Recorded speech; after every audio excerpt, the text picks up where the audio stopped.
Be careful অর্থ সাবধানে। আমরা অনেক ক্ষেত্রে সাবধানে কথাটি বলে থাকি, যেমন সাবধানে কাজটি করুন।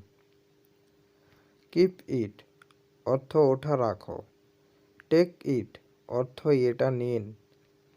লিভ ইট অর্থ বাদ দিন অথবা ছাড়ুন। ওয়েক আপ অর্থ ঘুম থেকে উঠুন। ওয়েট হেয়ার অর্থ এখানে অপেক্ষা করুন। আস্ক মিম অর্থ মিমকে জিজ্ঞাসা করুন। কাম আউটসাইড অর্থ বাহিরে আসো। লিভ মি অর্থ আমাকে ছেড়ে দাও। লিভ আস অর্থ আমাদের ছেড়ে দিন।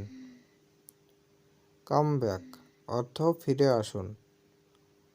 গেট মিম অর্থ মিমকে ধরো।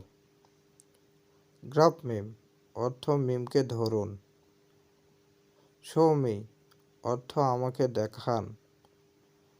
ইউজ দিস অর্থ এটা ব্যবহার করুন। মিম লস্ট অর্থ মিম হেরে গেল। মিম স্মার্ট অর্থ মিম হাসল। মিম ইউনিট অর্থ মিম হাই তুলল। মিম ডেট অর্থ মিম মারা গেছে। মিম লেট অর্থ মিম মিথ্যা কথা বলল।